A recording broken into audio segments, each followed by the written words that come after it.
হাদিস শরীফে এসেছে, প্রথম আকাশে আল্লাহ রাব্বুল আলামিন এসে দুনিয়ার মানুষকে ডাকেন, কে আছো গুনাহ করে জীবন বোঝাই করে ফেলেছো, নাফরমানি করেছো, গুনাহ করেছো, অথবা বিপদে পড়েছো, ঋণগ্রস্ত হয়ে পড়েছো, অসুবিধায় পড়েছো, মামলা মোকদ্দমায় পড়েছো, আমার কাছে মাপ চাও, আমার কাছে সাহায্য চাও। এই সময় যে সমস্ত বান্দারা আরামের ঘুমকে হারাম করে আল্লাহর দরবারে কাঁদতে থাকে, তাহাজ্জুদের নামাজ আদায় করে যখন হাত তুলে কাঁদে, আল্লাহ পাক তখন এই দৃশ্য দেখে ফেরেশতাদের বলেন, ও আমার ফেরেশতারা, আমার ওই বান্দাগুলি কাঁদে কেন? সমস্ত মানুষ যখন ঘুমানো, এই বান্দাগুলি কাঁদে কেন বলো? ফেরেশতারা বলে, আল্লাহ তুমি তো ভালো করে জানো। ফেরেশতারা বলে, আল্লাহ আল্লাহ পাক বলবেন, তবুও তোমাদের মুখ থেকে শুনতে চাই। ফেরেশতারা তখন বলবে, রব্বুল আলামিন তোমার বান্দা গুনাহ করেছে, জাহান্নামের ভয়তে তোমার কাছে কাঁদতেছে, তোমার ভয়তে কাঁদে, জাহান্নামের ভয়তে কাঁদে। আল্লাহ জিজ্ঞেস করেন, ফেরেশতারা ওরা যে আমার ভয়তে কাঁদে, ওরা কি আমারে দেখছে নাকি? ফেরেশতারা বলেন, না খোদা তোমারে দেখে নাই। আল্লাহ পাক বলেন, ওরা আমার যে জাহান্নামের ভয়তে কাঁদে, ওই জাহান্নাম তারা দেখেছে নাকি? ফেরেশতারা বলে, না আল্লাহ তোমার জাহান্নাম ওরা দেখে নাই, তোমার বেহেশত কিছুই দেখে নাই। আল্লাহ পাক বলেন, আমার ফেরেশতারা এই বান্দাগুলি আমার দোজখ দেখে নাই, আমাকে দেখে নাই, হাসর মিজান সিরাত কিছুই দেখে নাই, শুধু কোরআনের কথা শুনে, আমার নবীর কথা শুনে, আমার কোরআনের কথা শুনে বিশ্বাস করে আরামের ঘুমকে হারাম করে কিভাবে কাঁদতেছে তাকায় দেখ। আমার রহমতের দরিয়ায় জোশ মেরে গেছে, তোরা সাক্ষী থেকে যা, আমার ওই ক্রন্দনরত বান্দাগুলিকে আমি আল্লাহ মাফ করে দিলাম। আমার ভাইরা, আল্লাহ পাক বলেন, আম্মান হুয়া কানিতুন আনা আল-লাইলি সাজিদাও ওয়া কাইমা। আল্লাহ রাব্বুল আলামিন বলেন, সিজদার ভিতরে আর দাঁড়ানোর ভিতরে আমার এই বান্দাগুলি আখিরাতে আমার সঙ্গে দেখা করা লাগবে, এই ভয়তে, জাহান্নামের ভয়তে তারা কাঁদে, এভাবে কাঁদতে থাকে। আর আল্লাহ পাক ওই সময় তাদের গুনাহ মাফ করতে থাকেন। কোরআনে কারীমের ভিতরে আল্লাহ পাক বলেন, সারা রাত ঘুমাতে আল্লাহ নিষেধ করেছেন, সারা রাত যেন ঘুমায়ো না, পাইকারি ধরে ঘুমায়ো না, একটু জাগো। ওয়াজকুর ইসমা রাব্বিকা বুকরাতাও ওয়া আসীলা। সকাল এবং সন্ধ্যায় তোমার প্রভুর, তোমার রবের জিকির করো, স্মরণ করো। وَمِنَ اللَّيْلِ فَاسْجُدْ لَهُ وَسَبِّحْهُ لَيْلًا طَوِيلًا। তোমার রাতের বেলায় রাতের একটা অংশ সেজদায় অবনত হও, আর রাতের দীর্ঘ সময় ঘুমায় থেকো না, হয় একটা লম্বা সময় ঘুমাও, কিন্তু একটা অংশ রাখো যে সময় তুমি আমার দরবারে সেজদায় পড়ে যাবে, কাঁদবে। আমার বন্ধুগণ, রাতটা ওয়াজআলনাল লাইলা সুবাতা, আল্লাহ রাব্বুল আলামিন ওয়াজআলনা সুবাতা ওয়াজআলনান নাওমা সুবাতা ওয়াজআলনাল লাইলা লিবাসা, ঘুমকে বানাইছেন আল্লাহ শান্তির বাহন, আর রাতকে করেছেন আচ্ছাদন। রাতকে কি করেছেন? আচ্ছাদন। রাতকে একটা পর্দা লাগিয়ে দিয়েছেন, রাতের পর্দা। যেহেতু প্রেম ভালোবাসা ঢোল পিটায় করা যায় না, ঢোল পিটায় প্রেম করা যায়? যায় না। মানুষকে দেখায় দেখায় প্রেম ভালোবাসা করা যায় না, এটা হলো দুনিয়ার রীতিনীতি। দুনিয়ায় যেটা মানুষেরা করে, আসল সবচাইতে বড় ভালোবাসার পাত্র হলেন আল্লাহ, মাশুক হলেন আল্লাহ, আশেক হলো মানুষ। আশেক এবং মাশুকের ভিতরে প্রেম বিনিময় হবে, ভালোবাসার আদান প্রদান হবে, কথোপকথন হবে। এজন্য দিনের কোলাহল পূর্ণ অবস্থায় তা হয় না বলে রব্বুল আলামিন বলেন, আমি তোমাদের জন্য রাতকে একটা আচ্ছাদন, একটা পর্দা বানায় দিয়েছি। এই রাতের পর্দার ভিতরে থেকে আমারে ডাকো, আমাকে, আমার কাছে তুমি আমাকে ডাকো, একটা লম্বা সময় নিয়ে আমাকে বলতে থাকো, আমাকে ডাকতে থাকো। আল্লাহ পাক তার নবীকেও বলেছেন, ইয়া আইয়ুহাল মুযাম্মিলু কুমিল লাইলা ইল্লা কালিলা। হে চাদর আচ্ছাদিত ব্যক্তি, রাত্রিকালে সালাতে দণ্ডায়মান থাকো, কিন্তু কম, সারা রাত জাগার দরকার নেই। একটা অংশ জাগো, যখন তুমি আমার জন্য কাঁদবে, আমার জন্য সেজদায় পড়ে থাকবে। সাহাবায়ে কেরামদের সঙ্গে রোমকদের লড়াই হতেছে, রোমক সৈন্যরা যুদ্ধে জিততে পারতেছে না কিছুতেই। এরপরে তারা গোয়েন্দা বিভাগের লোক পাঠায় দিল, এদের সঙ্গে জিততে পারে না কেন, একটু খুঁজে দেখে আসো রাতের এরা করেটা কি। গোয়েন্দা বিভাগের লোক সারা রাত ঘুরে ঘুরে তারপরে এসে রিপোর্ট করলো। এরপরে এসে তাদের প্রধানের কাছে রিপোর্ট করলো, আমরা যে যার কাছে গিয়েছিলাম দেখে এলাম, হুম বিল্লাইলি রাহবানুন ওয়া বিন-নাহারি ফুরসানুন, আমরা দেখে এলাম যাদেরকে দিনের বেলায় প্রচন্ড শক্তিশালী বীর যোদ্ধা রূপে যাকে যুদ্ধ করতে দেখেছি ময়দানে, রাতের বেলায় দেখলাম গিয়া একেবারে নিতান্ত ফকিরের মতো, কেউ তো সেজদায় পড়ে কাঁদতেছে, কেউ আবার তেলাওয়াত করতেছে, চোখ দিয়া পানি পড়তেছে, আবার কেউ নামাজ পড়তেছে, আবার কেউ হাত তুলে রেখেছে তাদের প্রভুর দরবারে, চোখের পানিতে তাদের চোখ বুক ভেসে যেতেছে। সারাটা রাত তেলাওয়াত আর সেজদা আর নামাজের মধ্যে তারা এভাবে কাটিয়ে দিয়েছে। সেনাপতি এই রিপোর্ট শোনার পরে বললেন, ও গোয়েন্দা বিভাগের লোকেরা, আমার রোমক সৈন্যরা শোনো, যে জাতির নৈতিক মান এত উচ্চে, ওই জাতির সঙ্গে যুদ্ধ করা মানে আমাদের আত্মহত্যা করার শামিল। এদের সাথে কিছুতেই আমাদের পক্ষে পারা সম্ভব না। হ্যাঁ, এদের সাথে পারা যাবে যদি এই সম্পর্ক নষ্ট করে দেওয়া যায়। আল্লাহর সাথে তাদের এই গভীর সম্পর্ক যেটা আছে, এই সম্পর্ক নষ্ট করে দিতে হবে, তাহলেই কেবলমাত্র সম্ভব হবে। এদের নৈতিক চরিত্র ধ্বংস করার জন্য প্রচেষ্টা চালাও, তাহলে হয়তো আমরা কামিয়াব হতে পারবো। আমার বন্ধুগণ, এই জন্য গভীর রাত্রে যারা ইমানদার ব্যক্তি, তাদের জন্য গভীর রাত্রে জাগার একটা ব্যবস্থা আল্লাহ পাক বলেছেন। ইমানদার ব্যক্তিদের জন্য এটা হলো 2 নম্বরের বৈশিষ্ট্য। ওয়াল্লাযীনা ইয়াকুলুনা ربنا اصرف عنا عذاب جهنم إن عذابها كان غراما। রহমানের বান্দার, খাঁটি বান্দার 3 নম্বরের বৈশিষ্ট্য হচ্ছে তারা আল্লাহ রব্বুল আলামিনের দরবারে হাত তুলে ফরিয়াদ জানায়, আল্লাহর কাছে মোনাজাত করে। আল্লাহ রব্বুল আলামিনকে বলে, আয় আল্লাহ, হে আমার প্রভু, আয় আমার রব, জাহান্নামের আগুন থেকে দয়া করে আমারে বাঁচাও। জোরে বলেন আমিন, জোরে বলেন আমিন। জাহান্নামের বর্ণনা আমরা এই মাহফিলে করেছি, করি নাই? মনে আছে? দারুণ কঠিন জায়গা, অত্যন্ত কঠিন জায়গা, মারাত্মক জায়গা জাহান্নাম। ওই জাহান্নামের জন্য আল্লাহর কাছে কাঁদতে হবে, মাপ চাইতে হবে জাহান্নাম থেকে।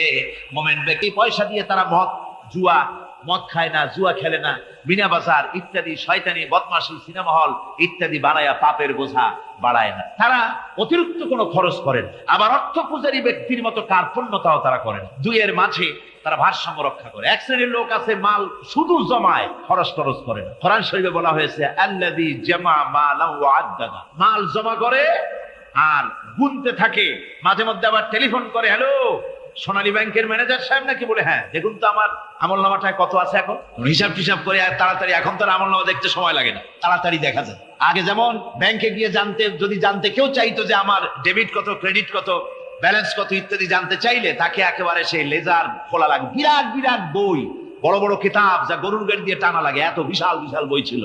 এখন সেগুলি সংক্ষিপ্ত হয়ে একেবারে কম্পিউটারের মধ্যে ঢুকানো হয়েছে। কম্পিউটারের ভেতরে রয়েছে একটা ছোট্ট যন্ত্র, যার নাম হলো মাইক্রোচিপস। একেবারে এতটুকু ছোট্ট মাইক্রোচিপ। এই মাইক্রোচিপস এর ভেতরে হাজার হাজার ক্লায়েন্টসদের ডেবিট, ক্রেডিট, তাদের ট্রানজাকশন, তাদের ব্যালেন্স সবকিছু রয়ে গেছে। আপনি যখনই জিজ্ঞেস করবেন, সে বাটন একটা দাবালো আর সাথে সাথে স্ক্রিনে এসে গেল, আপনার নাম কি, বাপের নাম কি, দাদার নাম কি, কত টাকা জমা করছিলেন, কোন কোন তারিখে উঠাইছেন, হাতে কত নিছেন, কত 14 গোষ্ঠীর ইতিহাস একটা টাবে চলে আসে। তো আমি মানুষকে এভাবে বলি যে এই বুদ্ধিটা যিনি দিলেন, লোকেরা বলে তো কয় যে কিয়ামতের দিন আল্লাহ নাকি আমলনামা দিবে মানুষের সামনে হাজির করিয়া। ইমানদারের সামনের থেকে ডান হাতে, বেঈমানের পিছন থেকে কোন হাতে? বাঁ হাতে। এখন ওই আমলনামা সারা জীবনে যত কথা বলছি, যত কাজ করছি, সব তাতে লেখা থাকবে। তাহলে সেটা তো বিশাল একটা বই হবে। তো আমরা হাতে করে ধরবই বা কেমনে, আর ওটা হবেই বা কেমনে, আর ওটা পড়বই বা কেমনে? এখন তো বুঝতে সহজ হয়েছে কেমনে পড়বেন। মানুষের মাথায় যদি এই বুদ্ধি আসে, একটা ছোট্ট মাইক্রোচিপসের ভেতরে যদি হাজার হাজার ক্লায়েন্টদের কোটি কোটি শত শত সহস্র কোটি একটা মাইক্রোচিপসের ভিতরে ঢুকানো যায়, তাহলে এই বুদ্ধি যিনি দিলেন তিনি বুঝি এর চাইতে ছোট্ট বইয়ের মধ্যে আপনার আমলনামা উঠিয়ে দিতে পারবেন না নাকি? যারা বলেন পারবে কিনা? নিশ্চয়ই পারবেন, হাজার বার পারবেন বন্ধুগণ। সুতরাং এরা মাল জমা করে আর গোনে, জিজ্ঞেস করে ম্যানেজার সাহেব কত হয়েছে, বলে যে এত লক্ষ এত। তখন আবার চিন্তা হয় যে আরো কত টাকা জমাইতে পারলে কোটি হয়, তারপরে আরো 200 কোটি হয়। এভাবে তারা জমাইতে থাকে, খরচ করেন। তো এ ব্যাপারে সন্তানের জন্য, সন্তানদের জন্য খরচ যেটা লাগে, সেটা স্ত্রী, পুত্র, সন্তান, আত্মীয় স্বজন যেটা আছে, যা তাদের জন্য যে পরিমাণ খরচ করা লাগে, তা যদি না করে তাহলে এটা হচ্ছে বখিলি। আর খরচ করতে গিয়ে যদি বেশি করে, তাহলে সেটা হচ্ছে বেহুদা খরচ। এখন এই বেহুদা খরচ থেকে আমাদেরকে বাঁচতে বলা হয়েছে। বিষয়টা হচ্ছে নিজের আত্মীয় স্বজন, সন্তান সন্ততির জন্য খরচ করতে হবে যা লাগে তাই। আর আল্লাহর রাস্তায় যখন দেওয়ার কথা আসে, তখন প্রাণ খুলে দান করতে হবে। দেখেন, লোকেরা যখন আল্লাহর রাস্তায় দান করতে বলা হয়, পকেটের মধ্যে হাত দিয়ে তারপর আঙ্গুল অনেক সময় কষাকষি করে। একজনে জিজ্ঞেস করলাম, মিয়া পয়সা দিবাতে এত পকেটে হাত রাখিয়া বাইরে করো না মোটে? কয় যে ঘষে দেখতেছি, শিখি না 10 পাই। তাহলে এইভাবে আল্লাহর রাস্তায় দেওয়ার সময় এই যে কার্পণ্যতা, এই কার্পণ্যতা মানুষকে তাকে শেষ করে দেয়, তার ঈমানকে নষ্ট করে দেয়। আর পয়সা আছে বলে বেশি খরচ করতে হবে, যেমন বিবাহে লোকেরা খরচ করে আমাদের দেশে, কোরবানি করতে গিয়ে খরচ করে। হ্যাঁ, কোরবানি করবেন, আপনি ভালো একটা কোরবানি করবেন, আপনার পয়সা যেমন আছেন তেমন, কিন্তু 50,000 টাকা দাম দিয়ে একটা গরু কিনা, সেই গরুর গলায় মালা দিয়া এরপরে সারা শহরে প্রদর্শনী করতে হবে, এর কোনো যুক্তি নেই। আছে কোনো যুক্তি? যদি তা হয় তাহলে ওই গরু যিনি কেনেন তারও গলায় মালাই দিয়ে দুজনে একসাথেই ঘুরানো দরকার, বুঝলেন? আমার বন্ধুগণ, আপনি কোরবানি করবেন, কোরবানি আপনার 10,000 টাকায় হয়ে যেতে পারে, 15,000 টাকায় হয়ে যেতে পারে, বাকি টাকাগুলি আল্লাহর রাস্তায় খয়রাত করে দেন। কত গরিব আত্মীয় আছে তাদের দিয়ে দেন। 50,000 টাকা দিয়ে বিরাট বাজারের সেরা গরু খরিদ করে কোরবানি দিচ্ছেন। অর্থটা কি? মানুষকে দেখাচ্ছেন আল্লাহর দরবারের গোশত যাবে না, চামড়া যাবে না, রক্ত যাবে না, যাবে আপনার নিয়ত। কি যাবে? নিয়ত। সুতরাং আল্লাহর রাস্তায় যখন খরচ করবেন, সেই খরচ করার ব্যাপারে তখনও নিয়তটা দেখতে হবে। হালাল পথে খরচ করতে গেলেও নিয়তটা দেখতে হবে, এবং তখনও বেহুদা খরচ করা যাবে না। বিবাহে যেভাবে খরচ আজকাল করে মানুষেরা, হুজুর সাল্লাল্লাহু আলাইহি ওয়াসাল্লাম বলেছেন যে বিবাহে যত খরচ কম, সেই বিবাহ তত বরকতপূর্ণ। আর আমরা মনে করি বিবাহে যত বেশি খরচ বাড়ানো যায় ততই এটা বেশি শানদার হবে। উল্টা চিন্তা করি। আল্লাহ রাব্বুল আলামিন এরপরে বলছেন, والذين لا يدعون مع الله إلها آخر ولا يقتلون النفس التي حرم الله إلا بالحق ولا يزنون ومن يفعل ذلك يلقى أثاما। আর রহমানের খাঁটি বান্দা যারা, তাদের ৫ম নম্বরের বৈশিষ্ট্য হচ্ছে যে তারা আল্লাহর সাথে, আল্লাহকে বাদ দিয়ে অন্য কাউকে ইলাহা বলে, মাবুদ বলে ডাকে না। এই ব্যাপারেও ব্যাখ্যা আমরা এই মাহফিলে দিয়েছি, মনে আছেন আপনাদের? আল্লাহ ছাড়া অন্য কাউকে ইলাহা বলে ডাকা যাবে না। ওয়ালা ইয়াকতুলুনা আন-নাফসাল্লাতী হারামাল্লাহু ইল্লা বিল হক। আর আল্লাহ যে সমস্ত প্রাণকে, আর ওই লোকেরা যারা নাকি আল্লাহ ছাড়া, ইমাম রহমানের বান্দা যারা, তারা একদিকে তো আল্লাহ ছাড়া অন্য কাউকে ডাকে না, মাবুদ বলে স্বীকার করে না, অন্যদিকে আল্লাহর হারাম করা প্রাণগুলিকে তারা ধ্বংস করে না। অর্থাৎ আল্লাহ যাদেরকে হত্যা করতে নিষেধ করেছেন, প্রাণীদেরকে হত্যা করতে, মানুষ হত্যা করতে নিষেধ করেছেন, আল্লাহর নিষেধ, আল্লাহ যেগুলি জায়েজ করেছেন সেগুলি বাদ দিয়ে হত্যা করা, এগুলি তারা করে না। ওয়ালা ইয়াজনুন, আর তারা জেনা ব্যভিচারেও লিপ্ত হয় না। এটা হচ্ছে যে এই সমস্ত লোকগুলি তারা গুনাহ থেকে মুক্ত থাকতে চেষ্টা করে। তারা আল্লাহ ছাড়া আর কাউকে রব বলে ডাকে না, ইলাহ বলে ডাকে না, মাবুদ বলে ডাকে না। হযরত ইবনে মাসউদ রাদিয়াল্লাহু তাআলা আনহু বলেছেন, তিনি রাসূল পাক সাল্লাল্লাহু আলাইহি ওয়াসাল্লামের কাছে জিজ্ঞেস করেছিলেন, হে রাসূল, সবচাইতে বড় গুনাহ কি? হুজুর বলেছেন সবচাইতে বড় গুনাহ 3টা। সবচেয়ে বড় গুনাহটা কয়টা? রাসূল পাক সাল্লাল্লাহু আলাইহি ওয়াসাল্লাম বলেছেন সবচাইতে বড় গুনাহ হচ্ছে 3টি। একটি হচ্ছে, তুমি যদি কাউকে আল্লাহর সমতুল্য প্রতিদ্বন্দ্বী বানিয়ে যদি তার কাছে কিছু চাও, তাহলে এটা সবচাইতে বড় গুনাহ। সন্তান দিতে পারেন আল্লাহ, তোমাকে রোগ মুক্ত করতে পারেন আল্লাহ, আল্লাহ যা করতে পারেন এই সব বিষয়গুলি যদি মানুষের কাছে চাও, তাহলে তুমি আল্লাহর জায়গায় তাকে বসালে, এটা সবচাইতে বড় গুনাহ। আর 2 নম্বরের গুনাহ হচ্ছে, নিজের সন্তান তোমার খাবার খাবে, তোমার খাবারে সন্তান ভাগ বসাবে, এই ভয়তে সন্তানকে হত্যা করা, এটাও বিরাট পাপ। আর 3 নম্বরে হচ্ছে, পড়া হয় না, হাদিস শরীফ পড়ানো হয় না, হয় সব পড়ানো হয়, কিন্তু কোরআনে কারীমের তাফসীর পড়ানো হয় না, হাদিস শরীফ পড়ানো হয় না। যদি ওই কলেজ ইউনিভার্সিটির ছাত্রগুলিকে কোরআন শরীফ পড়ানো হতো, কোরআনের তাফসীর পড়ানো হতো, কলেজ ইউনিভার্সিটিতে হাদিস শরীফ যদি পড়ানো হতো, ইসলামের অর্থনীতি, সমাজনীতি যদি পড়ানো হতো, তাহলে কলেজ আর ইউনিভার্সিটি গোটা জাতিকে মাস্তান আর গুন্ডা উপহার দিত না, খালিদ বিন ওলীদের মতো মুজাহিদ উপহার দিত। জোরে বলেন সুবহানাল্লাহ। আজকে গোটা জাতির চিন্তা, চেতনা, ধারণার বহির্ভূত সেখান থেকে সন্তান আমরা পাচ্ছি। আজকে সেখানে ছেলে পাঠাচ্ছে বাপ, ছেলে পাঠাচ্ছে, ছেলে লেখাপড়া করে সেখান থেকে ভালোভাবে পাস করে আসবে, চাকরি বাকরি করবে, মা বাপের সুখের কারণ হবে। কিন্তু দেখা যায় কিছুদিন পর সেখান থেকে চলে আসে সন্তান লাশ হয়ে বাপের ঘরে ফিরে এলো। কি শিক্ষা হচ্ছে? এই শিক্ষা ব্যবস্থার আমূল পরিবর্তন হওয়া দরকার। আপনারা অবাক হবেন, শিক্ষা ব্যবস্থার পরিবর্তন হওয়া দূরের কথা, কোরআন হাদিস কলেজ ইউনিভার্সিটিতে পড়ানো তো দূরের কথা, নামাজের জন্য কোনো তাগিদ নাই। কোন কলেজে, কোন ইউনিভার্সিটিতে এরকমের তাগিদ আছে যে যারা মুসলমান ছাত্র, জোহরের আযান হয়ে যাবে, সব ছাত্র শিক্ষককে বাই হুক এন্ড ক্রুক মসজিদে যেতে হবে, 5 ওয়াক্ত নামাজ বা জামাত আদায় করতে হবে, এমন হুকুম আছে? আছে। এরপরেও ছেলেরা যে যতটুকুন ভালো আছে, অত বাস ভাঙছে ইউনিভার্সিটির সামনে পাইয়া, ওরা লাঠি ঠাঙ্গা নিয়ে যে দূর আসে না, এই তো কপা। কথা বুঝতে পেরেছেন? ওদের তো কিছু শিখানো হয় না, কিচ্ছু, অর্থাৎ চরিত্র সৃষ্টি তাদের করানো হয় না। নামাজের তাগিদ নাই, রোজার তাগিদ নাই, ওজন একটা আলাদা জগৎ। যুবতী মেয়ে, যুবতী ছেলে, যুবক ছেলে পড়াশোনা করে কো এডুকেশন, সহশিক্ষায়, একসাথে যুবক পুরুষ আর যুবতী মহিলা একসাথে ওঠা বসা করছে, একসাথে পিকনিক করতে কোথায় হারায় যাচ্ছে, কি করতেছে না করতেছে দেখারও কেউ নাই। জোরে কর নাউজুবিল্লাহ। আজ তাই এক কথায় ইউনিভার্সিটিকে এদেশের একজন কবি বলেছিলেন ডাকাতদের গ্রাম। এখন শুধু ডাকাত না, মানে ডাকাতদের একেবারে আড্ডাখানা হয়ে গিয়েছে, অস্ত্রবাজির আড্ডাখানা হয়ে গিয়েছে। তাদের চরিত্র নষ্ট করার জন্য, ইসলামের থেকে তাদের মনকে ফিরিয়ে দেওয়ার জন্য বইপত্রের অভাব নাই, কোরআন হাদিসের অভাব আছে সেখানে, কিন্তু তাদের মন মগজ ইসলাম থেকে যেন ফিরে যায় এজন্য তাদেরকে বইপত্র দেওয়া হয়। যেমন সেই যুগের নাম করা কবি ছিল ইমরাউল কায়েস, খুব নাম করা কবি ছিল। তার কবিতার বই সাবায়ে মুআল্লাকা আজও পর্যন্ত মাদ্রাসা শিক্ষার, উচ্চ শিক্ষায় এবং ইউনিভার্সিটি শিক্ষায়, সেখানে আধুনিক শিক্ষার উচ্চ শিক্ষায় সেখানে এ বই এখনো পড়ানো হয়। এই বইটির লেখক অর্থাৎ নাম করা কবির ছিল অনেকগুলি শত্রু।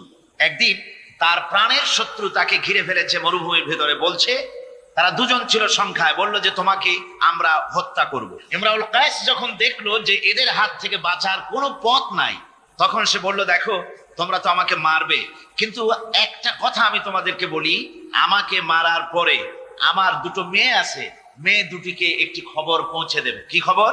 বলে আমাকে মৃত্যু মারার পর আমার বাড়ি গিয়ে মেয়ে দুটিকে গিয়ে বলবে, ইয়া বানাতি ইমরাউল কায়েস ইন্না আবাকুমা। বাস এই কথাটুকুন বলে দেবে। তো যারা হত্যা করবে তারা চিন্তা করলো যে এই কথার দ্বারা তো আমরা হত্যা করেছি, তা তো প্রমাণিত হবে না, সুতরাং মারতে অসুবিধাটা কি। তারা মেরে ফেললো।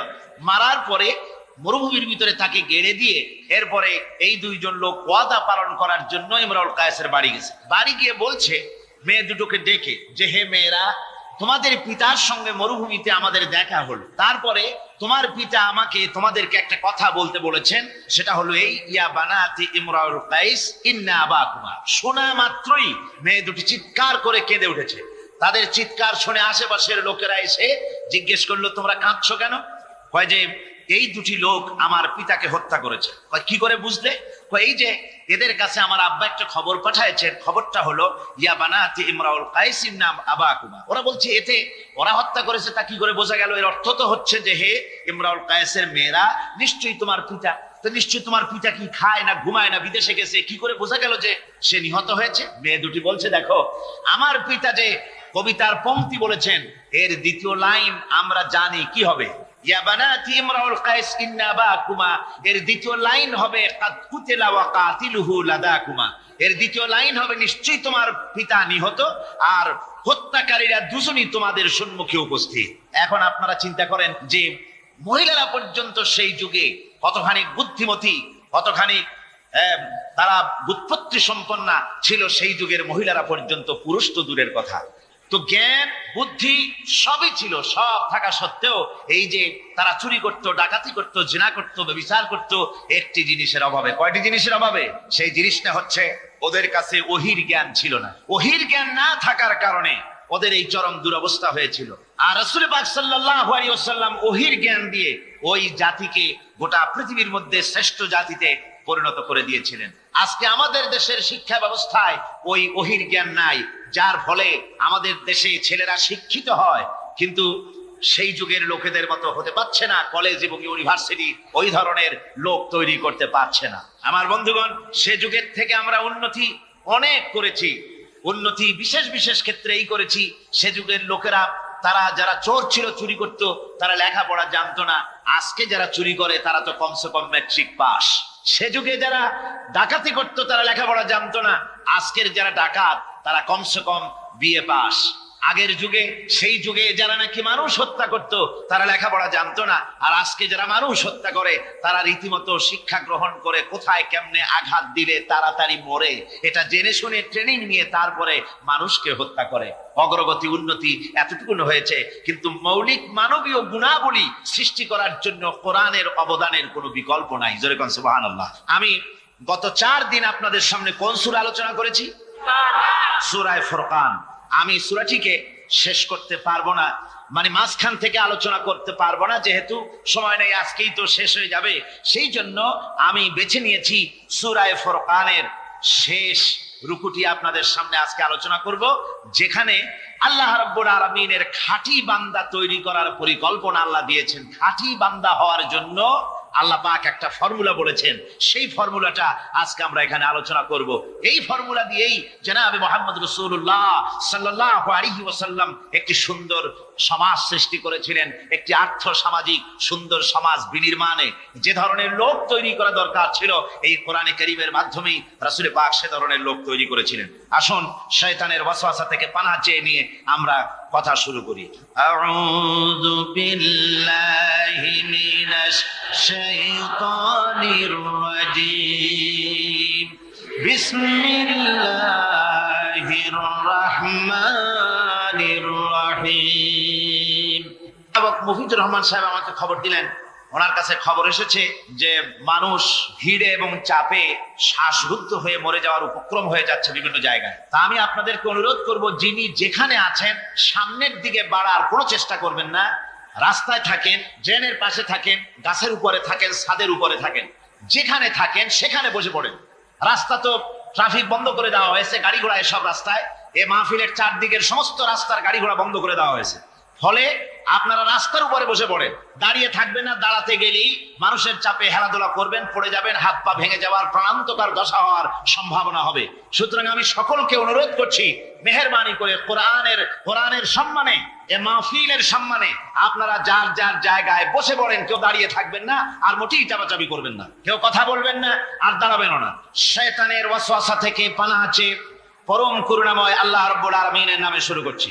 তাবারাকাল্লাযী জাআলা ফিস সামাই বুরুজাও ওয়া জাআলা ফিহা সিরাজাও ওয়া কামারাম মুনীরা وهو الذي جعل الليل والنهار خلفة لمن أراد أن يذكر أو أراد شكورا صدق الله العظيم।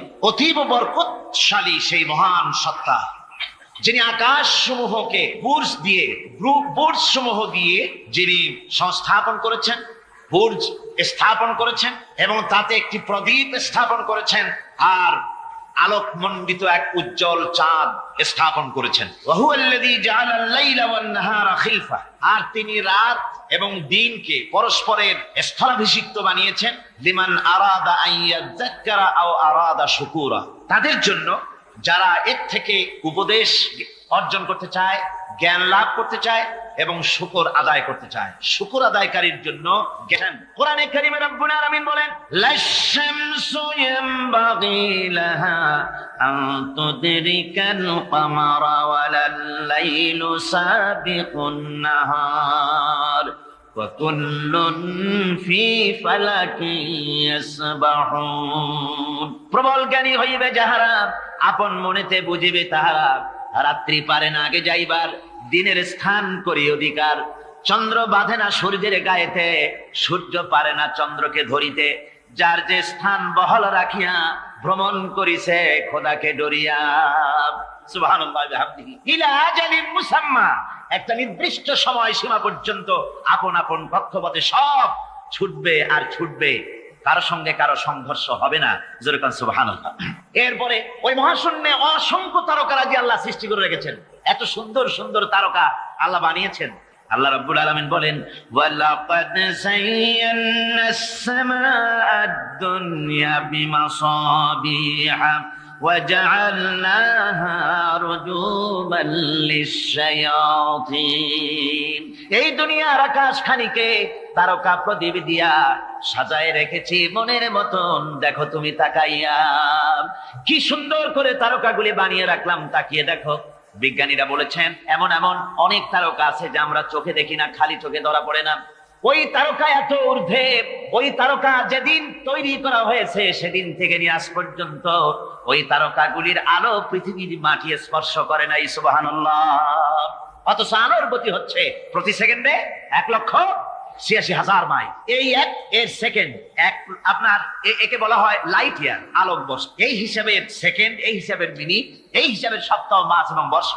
এরকম অসংখ্য লাইট ইয়ার, আলোকবর্ষ চলে গিয়েছে, আজও পর্যন্ত সেই তারকার আলো পৃথিবীর মাটি স্পর্শ করে নাই। তাহলে সেই তারকা কোথায়? সুবহানাল্লাহ পড়ে। যারা একটু আল্লাহরে গালি দিতে পারে, একটু আল্লাহ এবং ইসলামকে অস্বীকার করতে পারে, তারা আবার হিরো হয়ে যায়।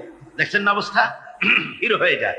ওরা বলে আল্লাহ নাই, আকাশ দেখে বলে যে মহাকাশ, আসলে তো মহাকাশ না, ওটা অনেক দূরে, তাই নীলা নীলা দেখা যায়, অন্ধকার অন্ধকার ওরকম নীল রঙের দেখা যায়, আসলে আকাশ বলতেও কিছু নাই। এরপরে ইউরি গ্যাগারিন, যিনি প্রথম মহাশূন্য পরিভ্রমণ করেছিলেন, তিনি মহাশূন্য পরিভ্রমণ করে ফিরে এসে বলেছিলেন, মহাশূন্য পরিভ্রমণ করে ফিরে এলাম।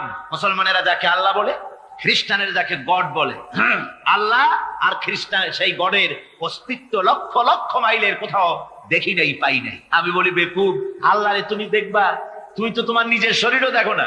তোমার মাথাটার পেছনটা দেখতে কেমন, তোমার পিঠটা দেখতে কেমন, তোমার বডির একদম পেছনের অংশটা দেখতে কেমন, তা কি জিন্দিগিতে আয়না ছাড়া দেখতে পেরেছো কোনোদিন? নিজের শরীরে দেখতে পাও না, আর শরীরের স্রষ্টা মহান আল্লাহকে দেখতে চাও, দারুণ দুঃসাহস পোষণ করতেছে। আল্লাহ পাকের ওই মহান সৃষ্টি, এই বিশাল সৃষ্টির তুলনায় আমাদের অবস্থান কোথায়? আমাদের অবস্থান হচ্ছে মহাসমুদ্রের ভিতরে কাগজ দিয়ে নৌকা বানায়া যদি ছেড়ে দেওয়া যায়, তো মহাসমুদ্রে কাগজের নৌকাটার যে অবস্থা, এই আল্লাহর মহাবিশ্বে মহাশূন্যের ভেতরে স্পেস, মহাশূন্য আল্লাহর মহাসৃষ্টি, এর ভেতরে আমাদের অবস্থানও আটলান্টিক মহাসাগরে কাগজের নৌকাটা যেমন, আমাদের পৃথিবীর অবস্থাটা তেমন। সুবহানাল্লাহ, আল্লাহ কত বিরাট! সুবহানাল্লাহ। আমার বন্ধুগণ, আল্লাহ পাক বলছেন যে এইভাবে করে আমি চন্দ্র সৃষ্টি করেছি এবং সূর্য সৃষ্টি করেছি। ওয়াজআলা ফিহা সিরাজা ওয়া কামারাম মুনীরা, সেখানে একটা প্রদীপ আমি জ্বালিয়েছি, সেই প্রদীপটা হচ্ছে সূর্য। এই সূর্যটা হচ্ছে বিশাল, যা পৃথিবী থেকে 9,30,00,000 মাইল দূরে যে সূর্য অবস্থান করছে, এত দূরে থাকা সত্ত্বেও এই সূর্যের দিকে মানুষ খালি চোখে তাকাতে পারে না, এত উত্তপ্ত। সূরা নাবার মধ্যে আল্লাহ বলেছেন এটাকে ওয়াজআলনা সিরাজাও ওয়াহাজা, উত্তপ্ত, অতি উজ্জ্বল, অতি উত্তপ্ত প্রদীপ, এই সূর্যটাকে আল্লাহ বলেছেন। তার তাপ এত বেশি যে পৃথিবীর কোন কোন জায়গায় সূর্যের তাপ 140 ডিগ্রি ফারেনহাইট পর্যন্ত উঠে যায়, এত তাপ হয়। তো এই সূর্যের দিকে মানুষ যদি খালি চোখে তাকায়, তাহলে তার চোখের দৃষ্টিশক্তি বিনষ্ট হয়ে যাওয়ার সম্ভাবনা থাকে। এই সূর্য দিয়ে আল্লাহ পাক ফসল পাকান, এই সূর্য দিয়ে জীবকুলের প্রাণ শক্তির সঞ্চার করেন আল্লাহ পাক। এই সূর্য, বিজ্ঞানীরা বলেছেন, একটা বই আছে, লেখকের নাম আমার মনে নাই, man does not stand alone. এই বইয়ের ভিতরে এই বিজ্ঞানী লিখেছেন, আল্লাহর সৃষ্টি রহস্য সম্পর্কে লিখেছেন যে সূর্য যেখানে এখন আছে, স্রষ্টা নিশ্চয়ই একজন আছেন, তিনি বলছেন যে সূর্য যেখানে আছে, ওখান থেকে যদি কিছু নিচে নেমে আসতো সূর্য, তাহলে গোটা পৃথিবী পুড়ে ছাই হয়ে যেত। আর যেখানে আছে ওখান থেকে যদি কিছু উপরে উঠে যেত, গোটা পৃথিবী হিম শীতলতায় গোটা পৃথিবী ফ্রিজ হয়ে যেত। অথচ একটা মাপা একটা জায়গায় আল্লাহ পাক এই সূর্যকে রেখেছেন। সুবহানাল্লাহ পড়ে। আবার চন্দ্রকেও এমন একটা মেজারমেন্ট করা জায়গায় আল্লাহ রেখেছেন, এই চন্দ্র যদি উপরে উঠে যেত, যেখানে আছে সেখান থেকে গোটা পৃথিবীটা মরুভূমি হয়ে যেত। আর যেখানে আছে সেখান থেকে যদি নিচে নেমে আসতো কিছুটা, তাহলে গোটা পৃথিবী বন্যায়, প্লাবনে গোটা পৃথিবী ভেসে চলে যেত। সুবহানাল্লাহি ওয়া বিহামদিহি। এই চন্দ্রকে আল্লাহ পাক এভাবে রেখেছেন, সূর্যকে এভাবে রেখেছেন। আবার এই সূর্যের রয়েছে অতি বেগুনি রশ্মি, সেই অতি বেগুনি রশ্মি যেন এমন একটা পাওয়ার আছে সূর্যের, যে সূর্যের তাপ যদি পৃথিবীর মানুষ গায়ে লাগে, ওই রশ্মিটা যদি লাগে, সৃষ্টি জগতের ক্যান্সার হবে, সৃষ্টি জগৎ মরে যাবে, বাঁচতে পারবে না, অসুখ করবে। সেজন্য ওজোন স্তর একটা আল্লাহ বানিয়ে রেখেছেন, ওজোন একটা স্তর, যেটাকে বিজ্ঞানীরা এখন বলছেন গ্রিন হাউস এফেক্ট। এই ওজোন স্তরে ফাটল ধরেছে, বিজ্ঞানীরা লক্ষ্য করেছেন ওজোন স্তরে ফাটল ধরে সূর্যের সেই ক্ষতিকারক পাওয়ারটা পৃথিবীর মাটির কাছে চলে আসতেছে। এখন এটাকে ঠেকাবার ব্যবস্থা করা হচ্ছে। আমার বন্ধুগণ, এটা কেন হচ্ছে? আল্লাহ রাব্বুল আলামিন বলেন, ওয়ামা আসাবাকুম মিন মুসিবাতিন ফাবিমা কাসাবাত আইদিকুম, তোমাদের উপরে যত বিপদ আসে, মুসিবত আসে, সব তোমাদের হাতের কামাই করা, দুই হাতের কামাই করা, দু হাত দিয়ে যা কামাই করেছো তার ফল তোমাদের পেতে হচ্ছে। গ্রিন হাউস এফেক্ট কেন হলো? কারণ হচ্ছে আমাদের গাড়ি থেকে যে কার্বন ডাই অক্সাইড, কালো ধোঁয়া আমরা বের করি, আমাদের মিল কলকারখানা থেকে যে চিমনি থেকে কালো ধোঁয়া বের হয়, এগুলিকে শোষণ করার জন্য, এগুলিকে নষ্ট করার জন্য হলো গাছ। গাছ হলে মানুষের বন্ধু। এখানে 8টি বৈশিষ্ট্যের কথা বলা হয়েছে। মহান আল্লাহ রাব্বুল আলামিন বলেন, وعباد الرحمن الذين يمشون على الأرض هونا وإذا خاطبهم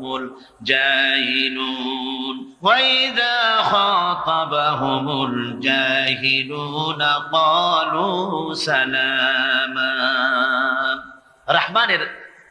রহমানের খাঁটি বান্দা তারা, রহমানের আসল বান্দা তারা, যারা নাকি জমিনের উপর থেকে যখন হাঁটে খুব বিনয় বিনম্রতার সাথে তারা চলে। ওয়াইদা খাতাবাহুমুল জাহিলুন, আর যখন জাহিলরা তাদের সঙ্গে কথাবার্তা বলতে আসে তখন তারা তাদেরকে বলে তোমাদের প্রতি সালাম, এই বলে তারা চলে। অর্থাৎ এই 8টি বৈশিষ্ট্যের প্রথম বৈশিষ্ট্য ধরা হয়েছে চালচলনকে।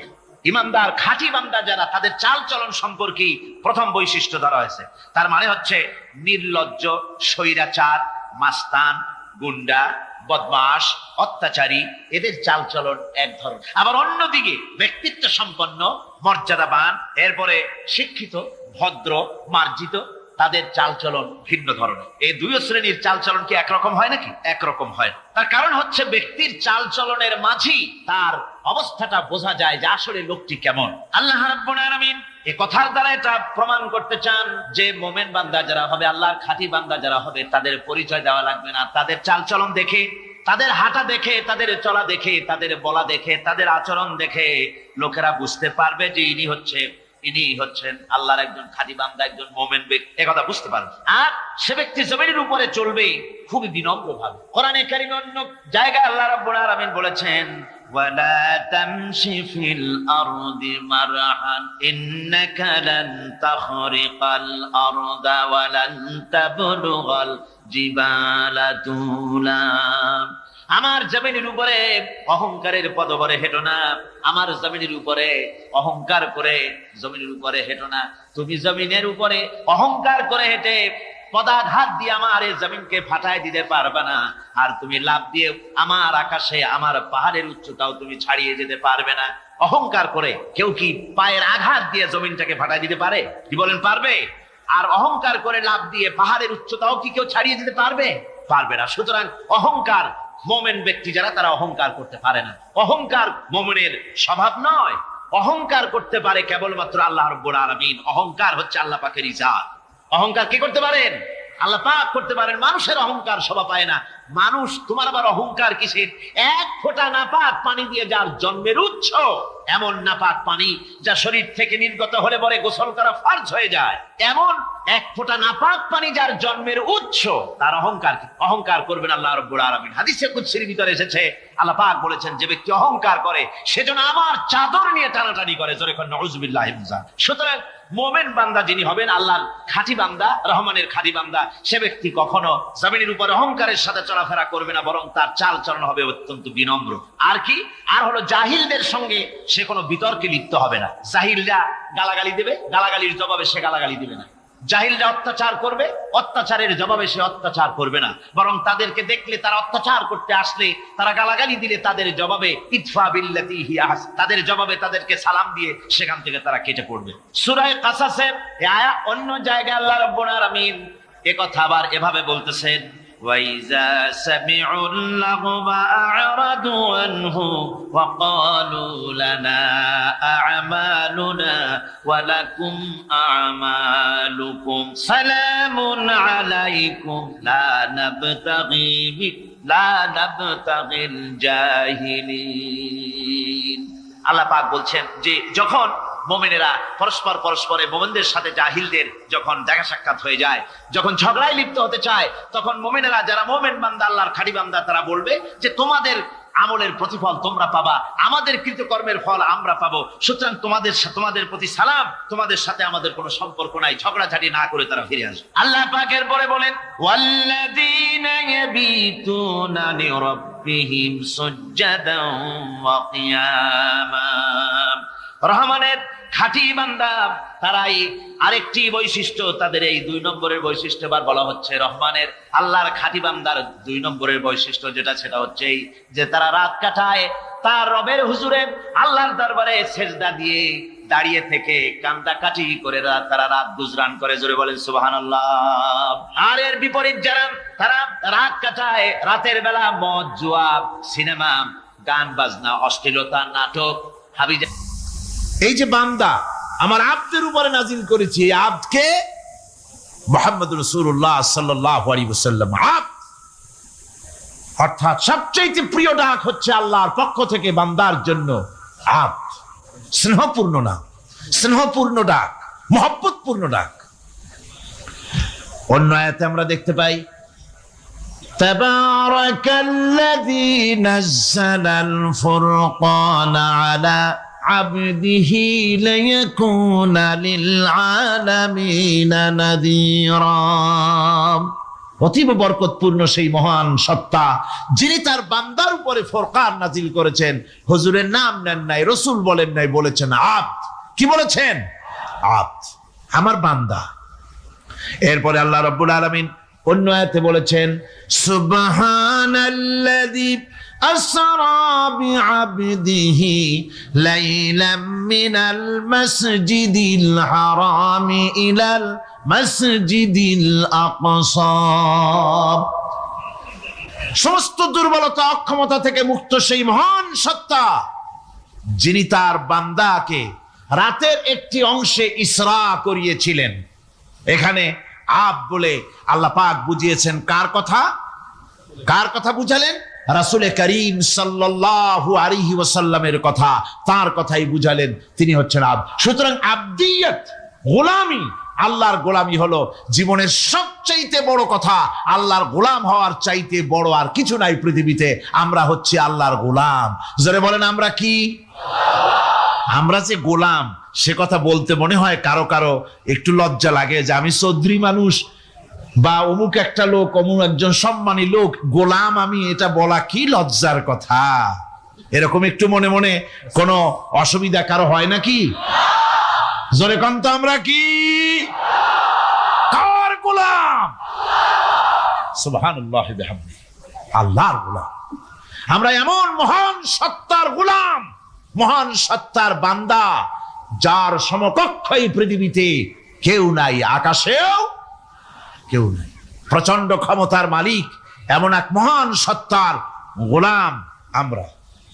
সুতরাং গোলামিটা করতে হবে সব ক্ষেত্রে। গোলামিটা হচ্ছে না আমাদের গোলামি হচ্ছে না।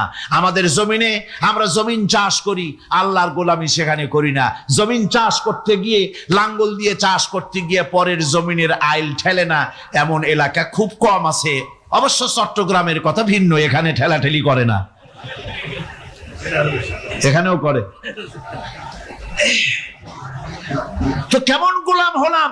জমিনে চাষ করতেছি, পরের জমিনের আইল ঠেলতেছি, যা নিষেধ করা হয়েছে আমরা সেটা করতেছি। আল্লাহ নিষেধ করছেন সুদ খেও না, আমরা সে সুদের মধ্যে যাচ্ছি। আল্লাহ নিষেধ করেছেন জুয়া খেলতে, সেই জুয়া খেলা হচ্ছে।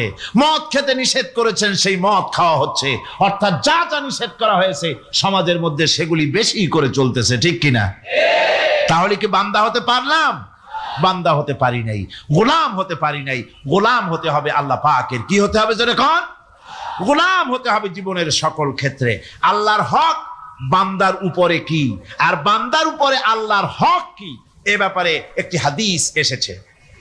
ওয়ান মুআজ বিন জাবাল রাদিয়াল্লাহু তাআলা আনহু قال كنت رديف النبي صلى الله عليه وسلم على حمار فقال لي يا معاذ أتدري ما حق الله على العباد وما حق العباد على الله। হযরত মুআজ বলছেন, আমি রাসূল করিম সাল্লাল্লাহু আলাইহি ওয়াসাল্লামের গাধার পৃষ্ঠে হুজুরের পেছনে বসা ছিলাম। হুজুর আমাকে জিজ্ঞেস করলেন, মুআজ তুমি কি জানো বান্দার উপরে আল্লাহর হক কি আর আল্লাহর উপরে বান্দার হক কি? কুলতু আল্লাহু ওয়া রাসূলুহু আ'লাম। বললাম আল্লাহ এবং তার রাসূল খুব ভালো জানেন। আমি কি করে জানবো?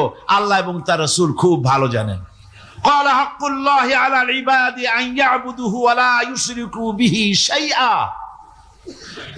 বান্দার হক হচ্ছে আল্লাহর উপরে এই যে বান্দা গোলামি করবে আল্লাহ, ইবাদত করবে আল্লাহ, আর আল্লাহর সাথে কাউকে শরীক স্থাপন করবে না।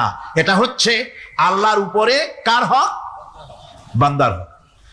আর আল্লাহর হক হচ্ছে বান্দার উপর কি? ওয়া হাক্কুল ইবাদি আলাল্লাহ আল্লাহ ইউআযযিবা মান লা ইউশরিকু বিহি শাইআ।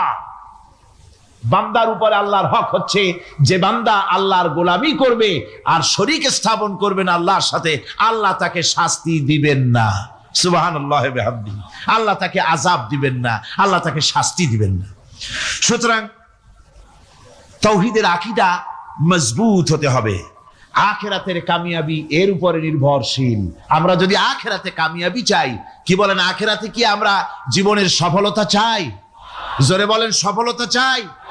আখিরাতের কামিয়াবি যদি চাই, জাহান্নাম থেকে যদি বাঁচতে চাই, বেহেশতে যদি যেতে চাই, তাহলে আকীদাকে মজবুত করতে হবে। আল্লাহর সাথে কাউকে শরীক স্থাপন করা যাবে না। এবং আল্লাহ সৃষ্টিকর্তা, কোরআনে পাকের শিক্ষা অনুযায়ী আল্লাহরে বিশ্বাস করি এতটুকুন কথা বললেই তাওহীদের হক আদায় হয় না। তাওহীদের হক হচ্ছে আল্লাহ পাককে সৃষ্টিকর্তা, পালনকর্তা, বিধানদাতা, রিজেক দাতা, কল্যাণ দাতা সবকিছু হিসাবে মানতে হবে। কাকে? আল্লাহ পাককে। জোরে সরে বলুন, কাকে মানতে হবে? সমস্ত ক্ষমতা হচ্ছে আল্লাহ। সমস্ত ক্ষমতা কার? আল্লাহর নাম নিতে শরম করে নাকি? তাহলে জোরে সরে কোন সমস্ত ক্ষমতা কার? আল্লাহ রাব্বুল আলামিনের এত বড় ক্ষমতা। সাগরকে নগর বানাতে পারেন, নগরকে সাগর বানিয়ে দিতে পারেন, এতিমকে রাষ্ট্রের মালিক বানায় দিতে পারেন, ধনীকে গরিব বানায় দিতে পারেন, গরিবকে ধনী বানায় দিতে পারেন, মৃত্যুকে জিন্দা করতে পারেন, জিন্দাকে মৃত্যু করে দিতে পারেন, পথের লোককে ধরে প্রেসিডেন্ট বানায় দিয়া ফুলের মালা দিয়া গলা থেকে পা পর্যন্ত ভরে দিতে পারেন। আবার আল্লাহ যদি নারাজ হয়ে যান, প্রেসিডেন্টের ফুলের মালার পরিবর্তে জুতার মালা গলায় দিয়া জেলখানার মধ্যে ঢুকাইয়া দিতে পারেন। তাহলে ক্ষমতাটা কার? বিশ্বাস করেন? সমস্ত ক্ষমতার মালিক আল্লাহ। আকীদা মজবুত হতে হবে। আমার মুসলমান ভাইরা, আকীদায় গড়বড় যদি হয়ে যায়, তাওহীদ বুঝতে যদি ভুল করেন, জীবন বরবাদ হয়ে যাবে। আর কিছু যদি না পারেন, অন্তত ঈমান ও আকীদাকে মজবুত করে যদি আল্লাহর দরবারে উঠতে পারেন, ফাকাদ ফাজা ফাওজান আযীমা।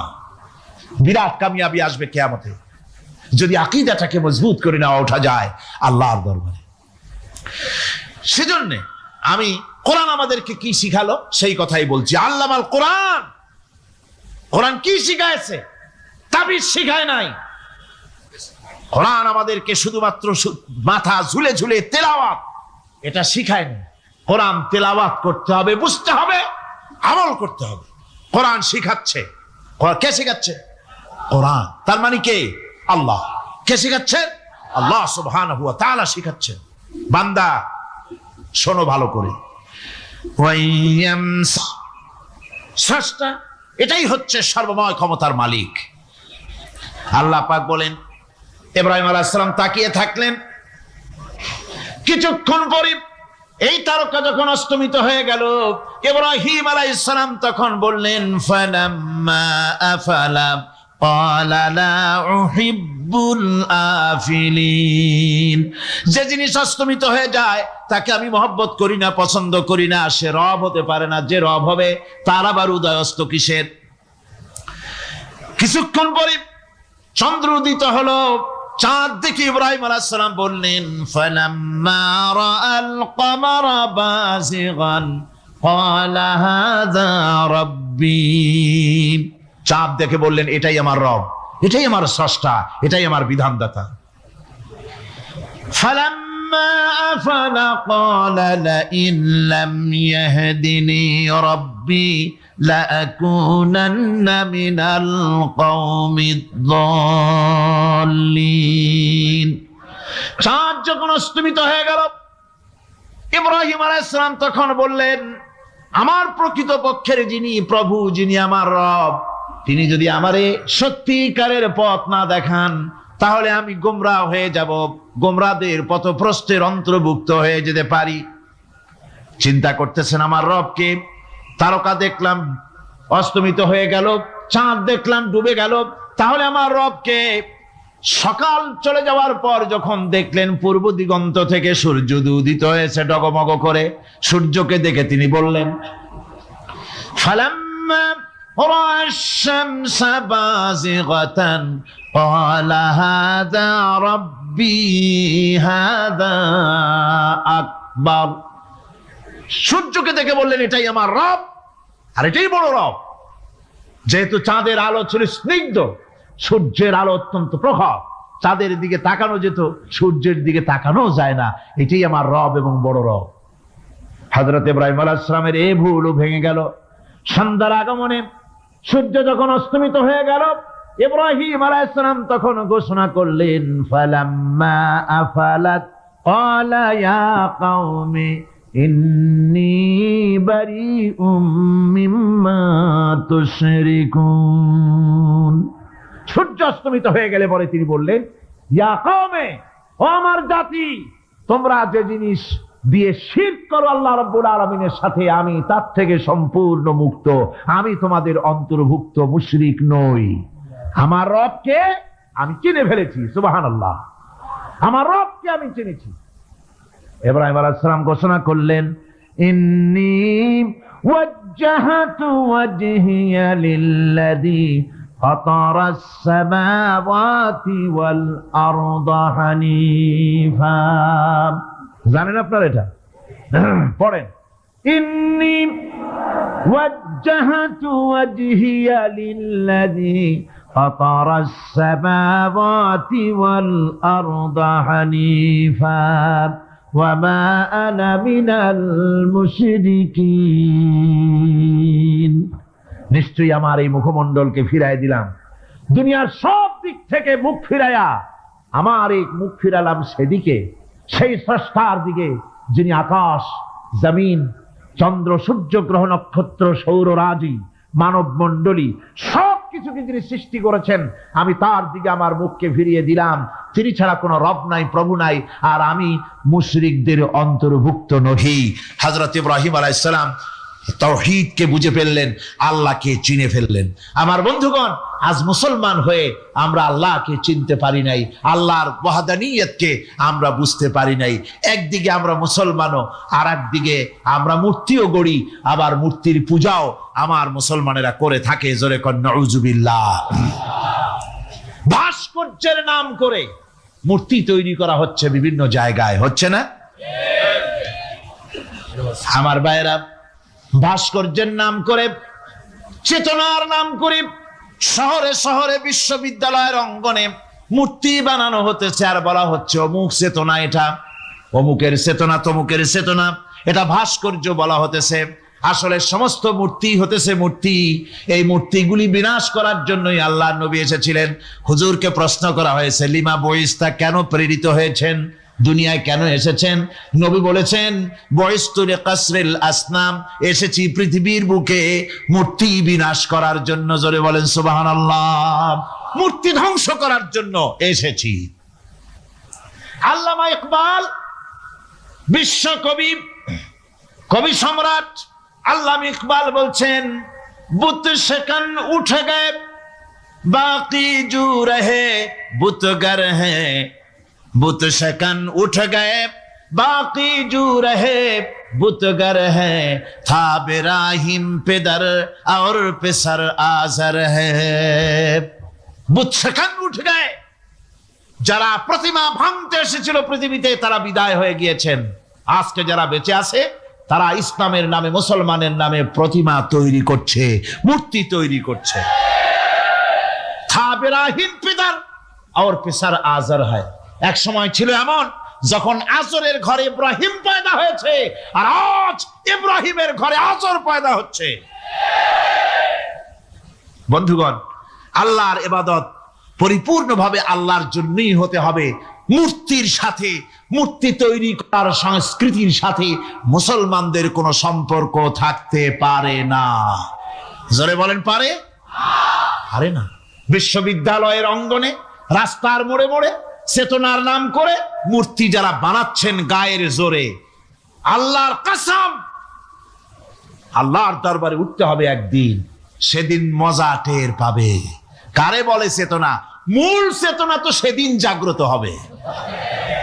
আজকে তো আসল চেতনা আসে নাই, চেতনা হবে সেই দিন। চেতনা কারে কয়?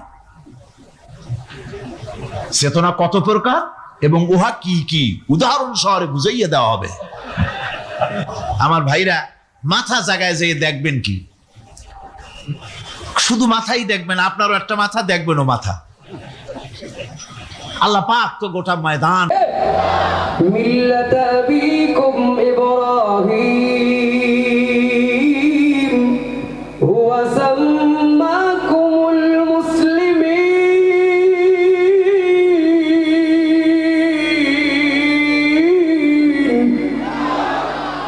ইব্রাহিম নবী জাতির পিতা, আর কেউ জাতির পিতা হতে পারে?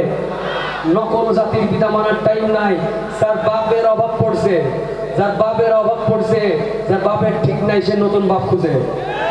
আমাদের আদি পিতা হযরত আদম, জাতির পিতা হযরত ইব্রাহিম, জন্মদাতা বাপ যারটা, সে এই তিনের বাইরে কোনো বাবা হতে পারে না। যারা নতুন করে বাবা বানাইছিল, আমাদের বাবার বৈধতা আছে, এই তিনের বাইরে কোনো বাবা হতে পারে না। যাদের নতুন পিতার দরকার, যার জন্মের ঠিক নাই, বাবার ঠিক নাই, সে নতুন কারোর বাবাকে বাবা বলতে পারে। ইব্রাহিম নবী ছাড়া নতুন কোন জাতির পিতা মুসলমানের হতে পারে না। হযরত ইব্রাহিম ছাড়া কেউ জাতির পিতা নয়, হযরত ইব্রাহিম ছাড়া কেউ জাতির পিতা নয়। শেখ মুজিবর জাতির পিতা, শেখ হাসিনা কয়। শেখ মুজিবর জাতির পিতা, শেখ হাসিনা কয়। হাই হাই, শেখ মুজিবর জাতির পিতা, শেখ হাসিনা কয়। বলা যাবে না এক লাইন আমাদের সাথে? বলেন আওয়াজ দিয়ে, শেখ মুজিবর জাতির পিতা, মুজিবর জাতির পিতা, শেখ হাসিনা কয়। বাবার মূর্তি মোড়ে মোড়ে যায় মুমিনের হৃদয় পুড়ে। বাবার মূর্তি মোড়ে মোড়ে যায় মুমিনের হৃদয় পুড়ে। বিরোধিতা করলে জায়গা আয়না ঘরে হয়, বিরোধিতা করলে জায়গা আয়না ঘরে। ভাই শোনেন, বিরোধিতা করলে জায়গা আয়না ঘরে হয়। শেখ মুজিবর জাতির পিতা, শেখ হাসিনা কয়। হাই হাই, শেখ মুজিবর জাতির পিতা, শেখ হাসিনা কয়। শেখ মুজিবর জাতির পিতা, শেখ হাসিনা কয়। হাই হাই, শেখ মুজিবর জাতির পিতা, শেখ হাসিনা কয়। ক্ষমতারি দাপট দিয়ে আলেমদেরকে বন্দি করে, ক্ষমতারি দাপট দিয়ে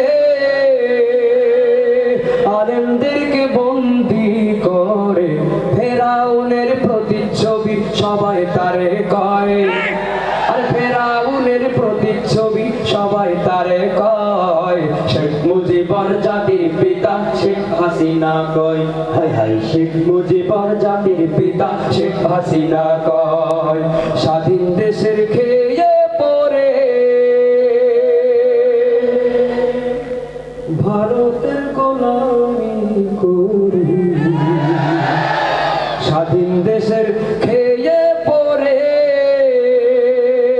ভারতের গোলামি করে। ফাঁসি দিল যাদের, তারা অপরাধী নয়, আর ফাঁসি দিল যাদের, তারা অপরাধী নয়। শেখ মুজিবর জাতির পিতা, শেখ হাসিনা কয়। হাই হাই, শেখ মুজিবর জাতির পিতা, শেখ হাসিনা কয়। শেখ মুজিবর জাতির পিতা, শেখ হাসিনা কয়। হাই হাই, শেখ মুজিবর জাতির পিতা, শেখ হাসিনা কয়। হযরত ইব্রাহিম ছাড়া কেউ জাতির পিতা নয়, হযরত ইব্রাহিম ছাড়া কেউ জাতির পিতা নয়। শেখ মুজিবর জাতির পিতা, শেখ হাসিনা কয়। হাই হাই, শেখ মুজিবর জাতির পিতা, শেখ হাসিনা কয়। কোরআনের কথা বলি তাই বলে আমাকে মৌলবাদী, কোরআনের কথা বলি তাই বলে আমাকে মৌলবাদী। জিহাদের কথা বলি তাই বলে আমাকে জঙ্গিবাদী, আমি বিদ্রোহী, বিদ্রোহী বিপ্লবী মৌলবাদী, কেন জঙ্গিবাদী, বিদ্রোহী বিপ্লবী মৌলবাদী, কেন জঙ্গিবাদী। সত্যের পক্ষে গান গায় বলে আমি বিদ্রোহী, সত্যের পথে ডাকি বলে আমি বিপ্লবী, কোরআনের কথা বলি তাই বলে আমাকে মৌলবাদী, কোরআনের কথা বলি তাই বলে আমাকে মৌলবাদী, জিহাদের কথা বলি তাই বলে আমাকে জঙ্গিবাদী। আমি বিদ্রোহী, বিদ্রোহী বিপ্লবী মৌলবাদী, কেন জঙ্গিবাদী, বিদ্রোহী বিপ্লবী মৌলবাদী, কেন জঙ্গিবাদী। শেষ হয়নি তো? জন